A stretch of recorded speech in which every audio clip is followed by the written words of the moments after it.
A little bit more now about some jewellery here that's been crafted from rubbish, basically. Hello, who's this? Hello, I'm Sam Gill. I'm the founder of Behaviour Change Cornwall. Okay, and tell me a bit about the organisation. So we're a business that takes all different kinds of ocean plastic from the sea and all around Cornwall's beaches, and we recycle it in all different kinds of jewellery and homeware.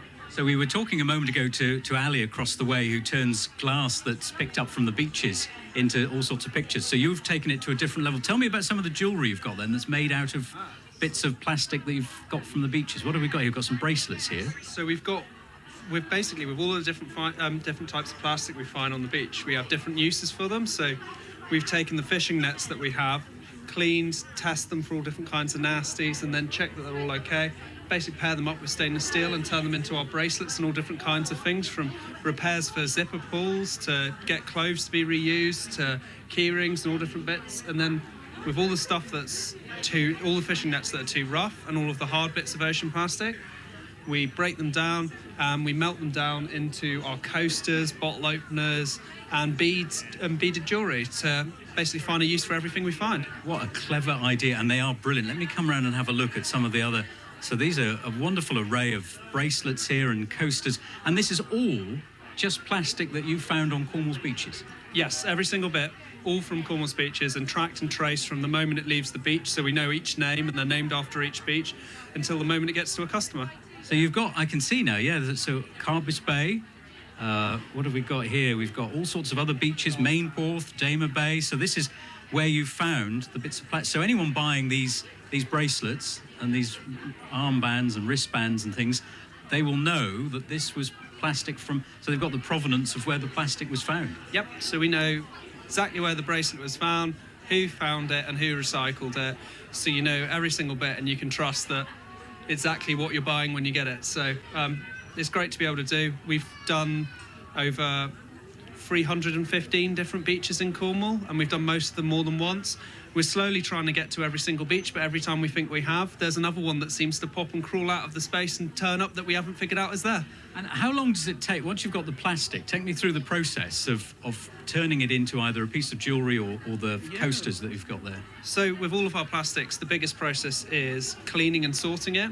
So like you pick up an item like a lobster pot, seems like a pretty standard item, but it has, upwards of 10, 14 different types of plastic on it. We've got to break it down, sort it out, and keep it all in location basis. And then it takes about a month for us to get through the whole process of getting the sand off, cleaning it, getting it there, and then actually turning it into the product is when it's finally all ready to go is one of the relatively quick bits, because it's straight into, for the bracelets, we can straight away turn it into a product and fix it. And then with the coasters and everything, they've got to be melted down at 2 tons pressure, 200 to 300 degrees depending on the product, and then shoved through a space the size of an eye of a needle. And then that, and then it comes out in all of its beautiful forms. We don't add any colour to it. It's just the colour of the plastic we find once it's cleaned up.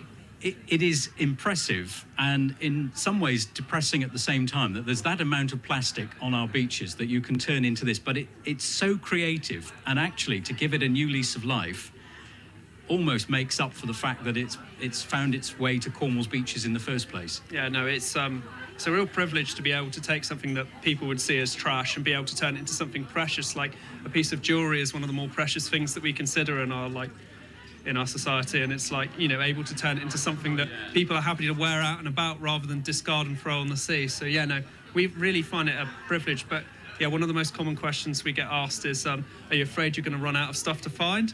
And sadly, I don't think we ever will. For every time we do a beach clean, there's certain beaches where we go to and, we see 10 times as much as we can recover. And last year we took out just shy of 100 tons and recycled 98.5 tons of it. So it's kind of like, but that's even only a tip of the iceberg of how much we can find. Yeah. Well, it's a brilliant way of using what has littered our beaches for so many years to turn it into beautiful, creative jewellery and other useful items like bottle openers and coasters as well. Congratulations. I hope you get lots of interest. I'm sure people are really fascinated by what you're doing. Thank you very much indeed for chatting to us this morning. It's just gone 11:39. BBC Radio Cornwall.